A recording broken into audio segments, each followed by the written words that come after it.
In this lecture, we are going to discuss about the classification of the pump, progressive cavity pump, geometry of progressive cavity pump, the types of progressive cavity pump, then the theoretical discharge and leakage of progressive cavity pump. Now coming to the classification, before classification, we should know about the basic definition of the pumps. All of you know that the pumps are the fluid machine that transfer energy to the fluid or transfer the fluid from one place to another place. Based on the energy transfer, the fluid machine or the pump can be classified into positive displacement pump and centrifugal or dynamic pump. Now coming to the classification, the first classification is positive displacement or PD pump. In PD pump, the fluid is trapped into the closed volume by the movement of the rotor inside the stator. To understand that, we can consider one example of reciprocating pump. For a reciprocating pump, we'll have a cylinder and the piston arrangement. So this is a cylinder and here the piston moves in a reciprocating movement.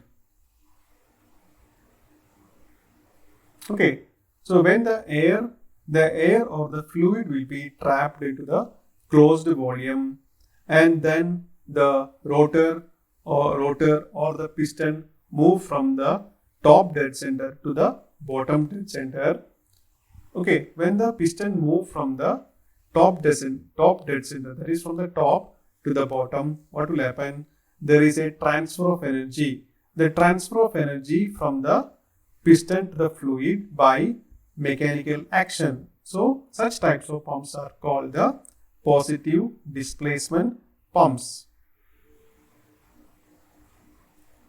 Okay, so the example for the reciprocating pumps are the piston pump and the plunger pump. Now another classification is the rotary pumps. In case of a reciprocating pumps, the movement is reciprocating, but for a rotary pump, the rotor movement will be in a rotary. So such types of pumps are called the rotary pumps. Examples like gear pump, screw pump and progressive cavity pump. We will discuss in detail about progressive cavity pump in the coming slides. Anyway, we will also discuss about the dynamic pump. So dynamic pump or the centrifugal pump, there will be two important parts. For all the pump, there will be two important parts. One is rotor and the stator. So when the name of the pump is changing, the rotor and the stator name also will change. And in case of a dynamic pump or a centrifugal pump, the rotor name is impeller and the stator is called the volute casing. In a dynamic pump or a centrifugal pump, the transfer of energy takes place into the fluid by means of kinetic energy. The rotor rotates. When the rotor is rotating, the rotor imparts kinetic energy to the fluid and this kinetic energy will be converted into pressure energy by using the stator, which is called the volute casing. And here the examples you can see, the centrifugal pump and the axial pump are the example for the dynamic pump. Now we will discuss in detail about the progressive cavity pump. I hope you get an idea about the classification of the pump. So now you will understand which category the progressive cavity pump. So the first one is the classification is, this is a rotary positive displacement pump. Since we already explained all the terms, so I hope it is very clear that the progressive cavity pump is a rotary positive displacement pump. It was invented by a French mathematician René Moinot in 1930. So as we discussed, there will be two important parts, the rotor and stator. In case of a progressive cavity pump, it is a screw pump. So the stator is in the shape of a helix and the rotor also is the shape of a helix. We will discuss more about the geometry in the coming slides. Now about the advantage of the PCP, like it can handle high viscous fluid including the abrasive slurry. Also it can handle a low viscous fluid from the water like the 1 CP to the high viscous fluid of 10 lakh CP. It also can handle the solid fluid mixture like slurry or cement, clay. So the advantage of PCP is that it can use for handling high viscous fluid or abrasive fluids. Now, since it is a positive displacement machine, it having some excellent self-priming capability. Now we will discuss in detail about the progressive cavity pump geometry. Coming to the positive displacement pump or PCP, the geometry here, there are two important parts. We already discussed that. That is the rotor and the stator. Both are helical element. Now we will in detail we will discuss about the geometry about the rotor and the stator. So rotor is a single lobe helical rotor, has a cross-sectional, has a circular cross-section. So here you can see that this is a rotor and the rotor, the cross-section of the rotor is a circular cross-section and the circular cross-section is following a helix. But the center of the, it is not starting from the center, it is starting away from the center at a distance called eccentricity. Okay, so the center of the rotor circular cross-section is offset from the axis of the rotor, which is called eccentricity. So from here the helix is starting and the helix passes like this. Okay, passes like this and the cross-section of each part will be a circular cross-section.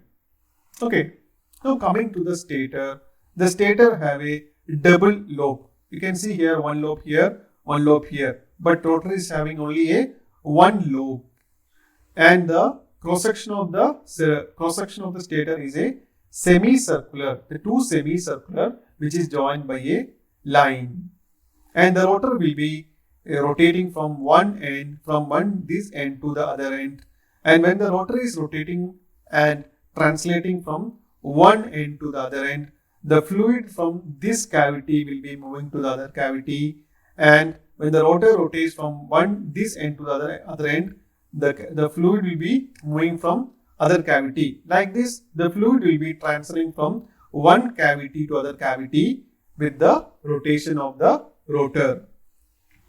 So here you can see the cross section of the rotor and the stator. So this is the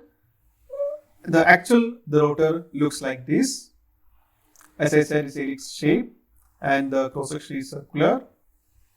And so this is the stator, the front view, and this is the side view. And here you can see that this is an elastomer. So that we will discuss in the coming slide. So before that, we'll discuss one more important thing about the pitch. So this is the pitch distance. This is the rotor pitch from one point to other point. So that means the circle cross section, it will be rotating from to this point will be 90 and this point will be 180. So with the 180 degree angle when the circle is rotating, that is called the rotor pitch.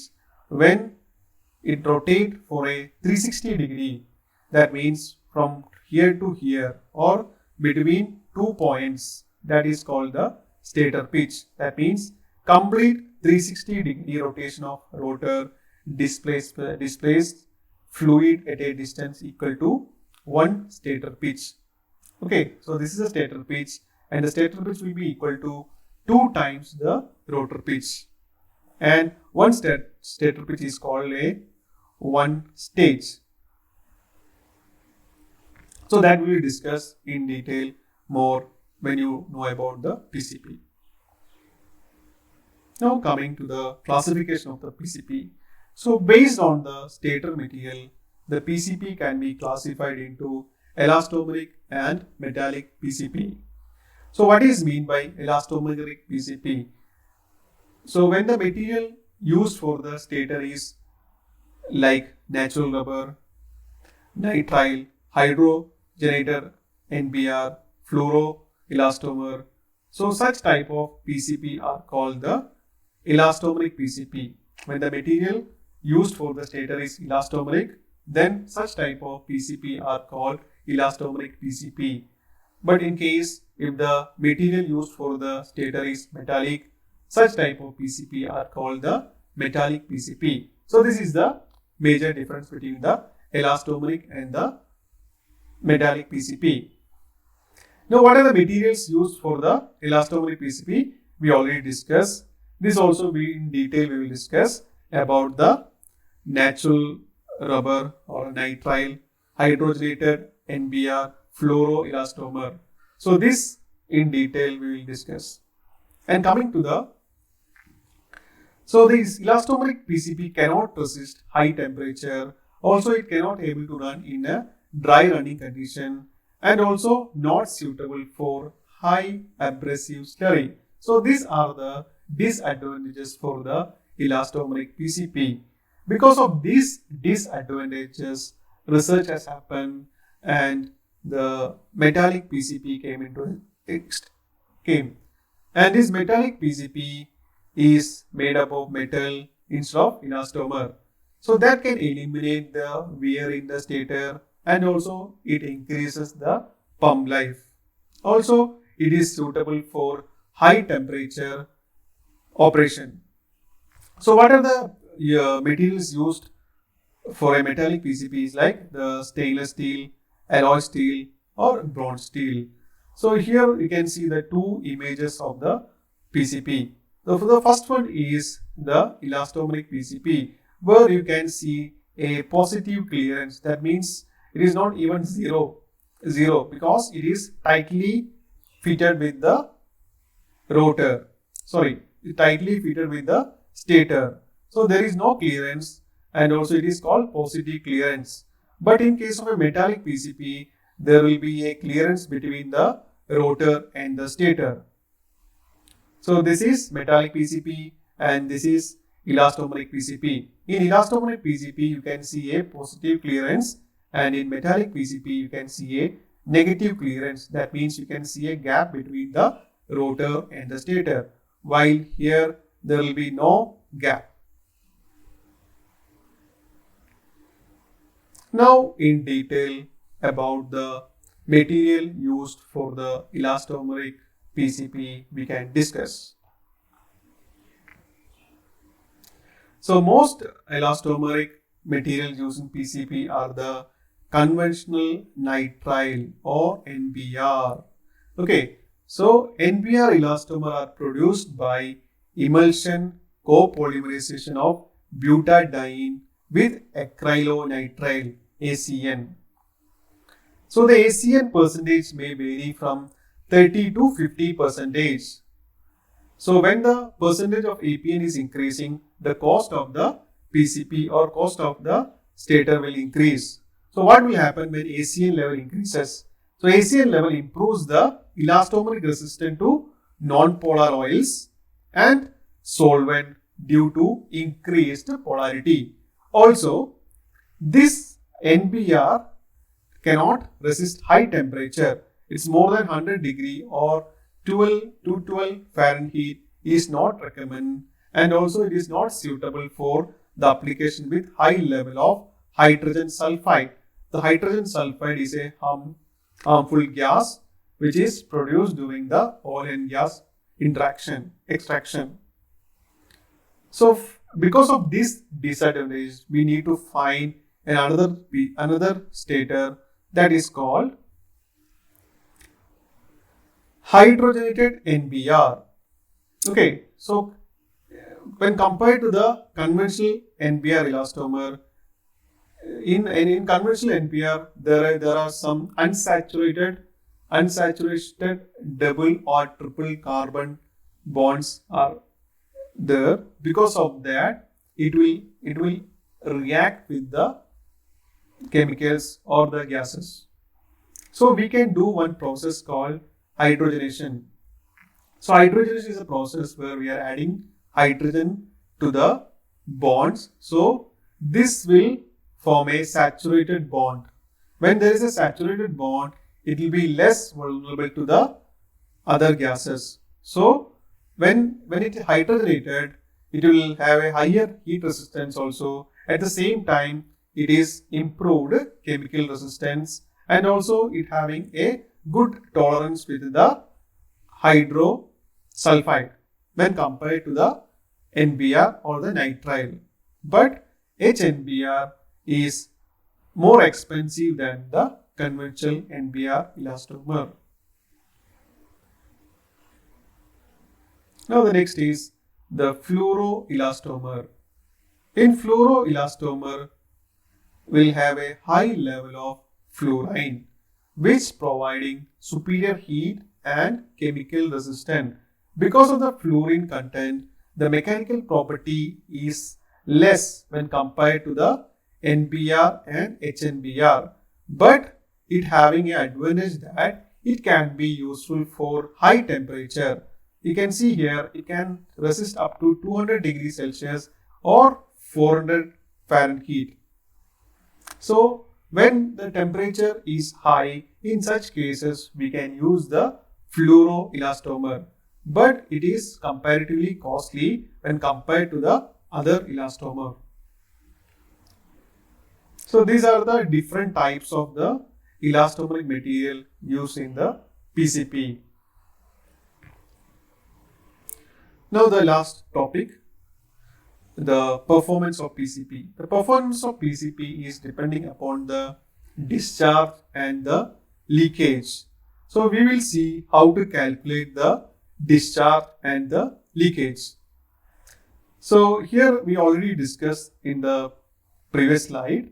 This is the cross section for the PCP, and if you can find the area and multiply with the stator length, stator pitch, or the one stage length, you will get the volume flow rate. So how to find the volume flow rate? Q is equal to the volume per second. So which will be equal to, the volume will be equal to area into length by second. So we can find the area. How to find the area? So we can find the cross-sectional area, and if you multiply the cross-sectional area with the stator pitch, you will get the total discharge, or this discharge is called the theoretical discharge. So how to find the area? So here we can cut this area into two like this. So one portion is, this is one portion, and the other portion will be here. Okay, so this is another rotor, and this is another rotor. So rotor we can divide into two. One will be here and one will be here, and the remaining portions will be a rectangle. So this is the cross-sectional area for the PCP. So this length is 4 into eccentricity, and this length is the diameter. So we can find area is equal to 4 into E. Okay, 4 into E is the area, and the length will be 4 into E is this length. Multiply with the diameter, you will get the area, and if you multiply with the pitch, that is the one stage will be equal to the stator pitch, will be PS. So this is the volume for one rotation, and if you want to find the discharge for the end rotation, you can multiply with the n. That means n is the number of rotation into P S into n. So this is the theoretical flow rate or theoretical discharge. Now we can find the leakage. The leakage QL is equal to Q theoretical minus Q actual. The Q actual we can find from the experiment results. Okay, so the Q theoretical minus Q actual, you will get the Q leakage. And why Q leakage is happening? Because of the reverse flow. In PCP, there will be a different cavity with a different pressure. So there is a possibility of flow from the high pressure to low pressure in the reverse direction of the normal flow. And that reverse flow is called the leakage. And that is opposing the normal flow, and it reduces the leak and reduces the efficiency of the pump. Okay, so we have discussed about, in this class we have discussed about the classification of the pumps, then the PCP, and the geometry of the PCP, the types of PCP, and the types of the elastomeric using, and the final, the PCP discharge and the leakage. And in the next session we will discuss about the performance, how to calculate the performance of PCP, and the stage calculation. Hello everyone. In this lecture we will discuss about the performance of PCP and the effect of viscosity and the stage calculation. So coming to the performance of a PCP, we consider a normal pump experiment setup. You can see here the pump experiment setup. It's a recirculating pump experiment setup where the fluid is stored in this tank, and through the pipe, because of the head difference, the fluid will be moving to the inlet of the PCP, and the rotor rotates. After rotor rotating, the fluid get energy, and the fluid will be moving to the up, and it moves to the again to the tank, and it's a recirculation. And here there is a valve. With the valve we can regulate the flow rate. Okay, and there is a flow meter here, and from the flow meter we can able to find the flow rate or the discharge. And another pressure transducer here, which get the pressure at the outlet. So, and there is another instrument, RPM sensor, which measure the rotation per minute. So N you can get. So this you can use for the calculation of the speed, RPM. And the motor is connected to the VFD, and we can calculate the inlet power from the VFD. Now we will see the calculations. Initially we will apply the Bernoulli's equation at the inlet and outlet. We will get the total head. So for finding the total head, H is equal to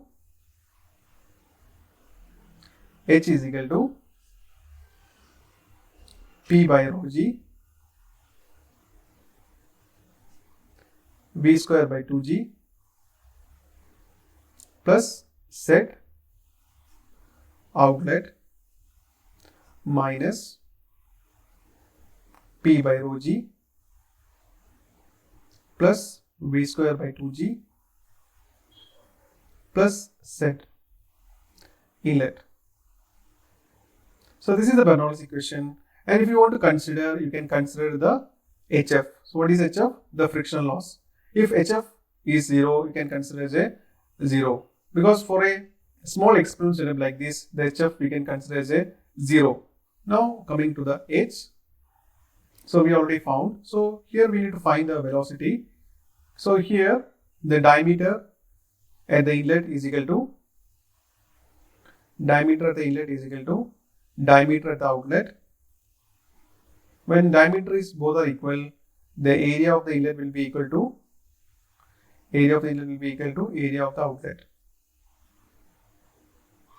Okay, so with this we can apply the conservation of mass, that is rho A V inlet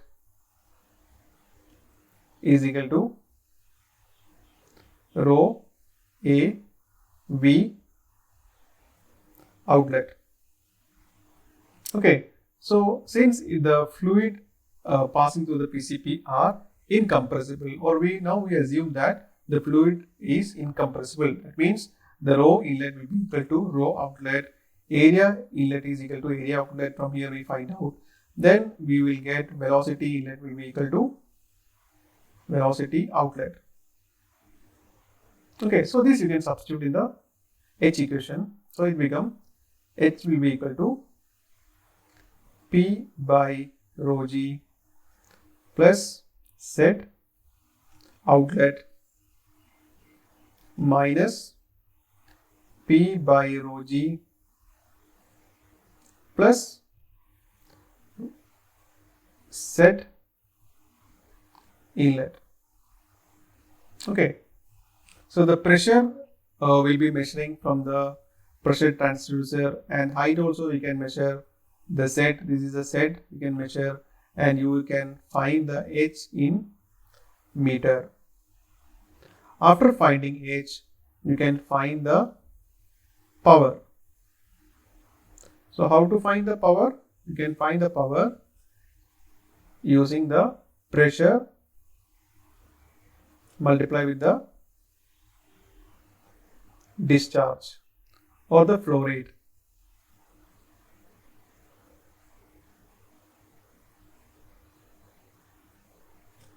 Okay, so pressure will be equal to, so we know the head, so you can find the pressure using the formula rho g h. Okay, and the discharge you can get from the flow meter, and that is the flow rate, nothing but the flow rate, which will be equal to Q. So here you can get the power in watt, or maybe you can convert into kilowatt. Okay, so this is the output power, and the power input you can get from the VFD, maybe with the motor, and if you multiply with the motor efficiency, you can get in watt or kilowatt.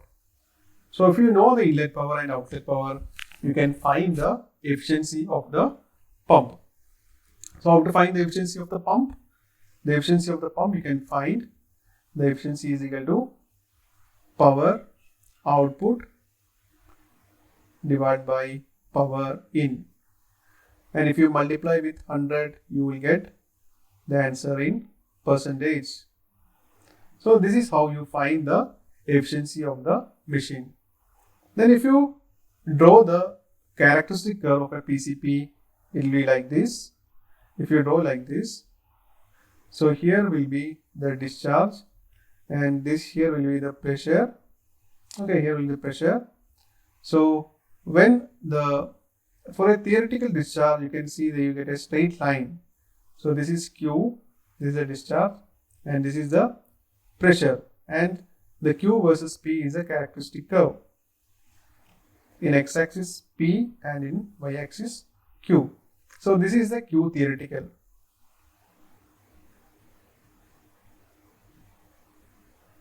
But in actual condition, we already discussed that there is a leakage, and the leakage will be increasing when the pressure is increasing.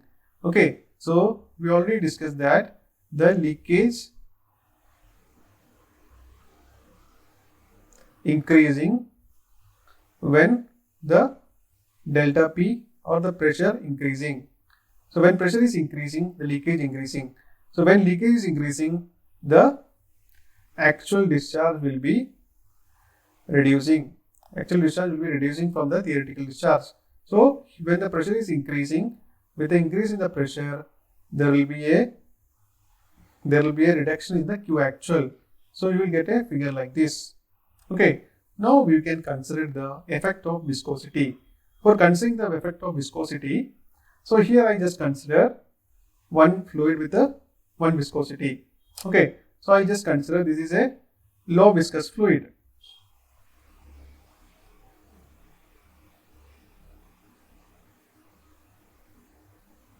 Okay, low viscous fluid. So when viscosity increases, what will happen? When viscosity increases, the leakage will be reduces. When the viscosity increases, the leakage will be reduces. When leakage is reducing, the Q actual will be increasing. So you will get another curve like this. So this may for high viscous fluid.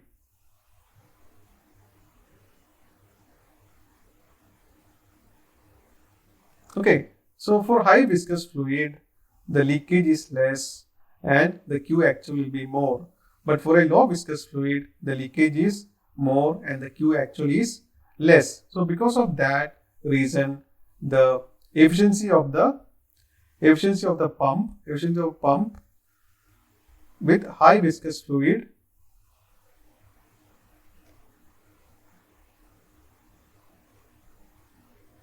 greater than efficiency of the pump with a low viscous fluid.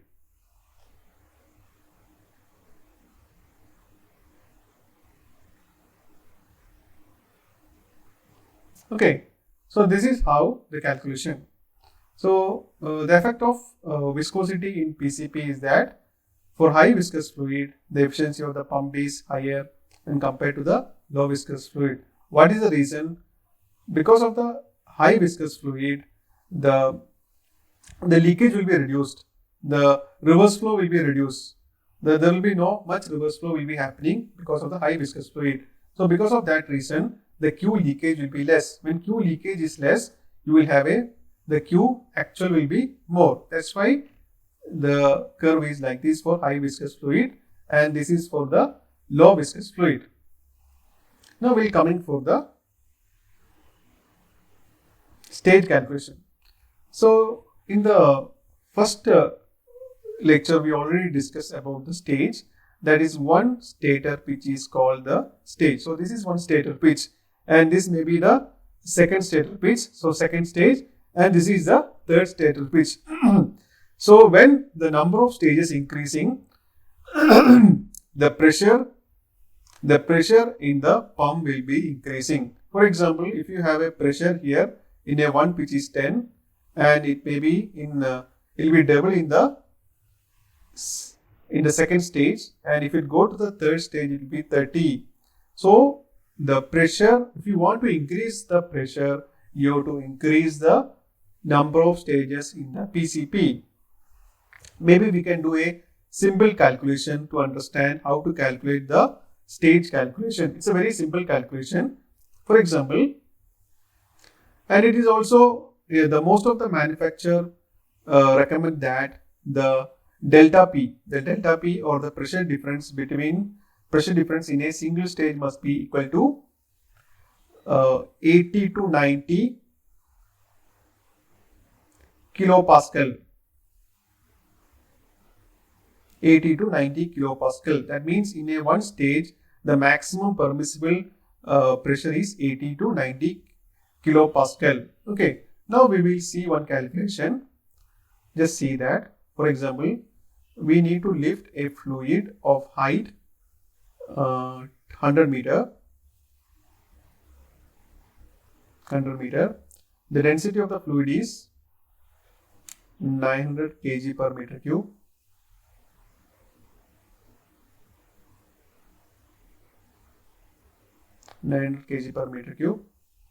And the discharge is not considering here. I'll just give a value 2.5 meter cube per hour, and this is not usually in the calculation because I'm just doing a very simple calculation. Okay, so here the H is given. From this H we can able to find the pressure. So what is the pressure? How to find the pressure? You can find using the formula, the hydrostatic H rho into G, where H is 100. So we are using everything in SI unit. So rho is in 900 kg per meter cube and the gravity is 9.81. And if you multiply these, you will get an answer of 882 kilopascal. So this is the P total required. We want to calculate the number of stages, and here it's given that the delta P should be a maximum of 80 to 90 kilopascal per stage. Okay, it's per stage. So we want to find the number of stages. So how to find number of stages?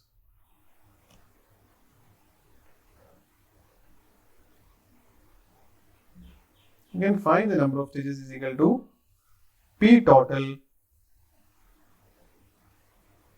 divided by delta P per number of stages, delta P.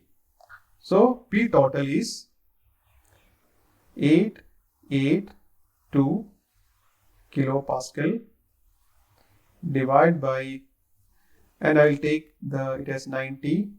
You can take 80 also. So if you take 80, number of stage will be more. So if you take like this, you may get around 9.8. Okay, so you need 9.8 number of stage. So we can't take 9.8. So we approximate it into 10 number of stages.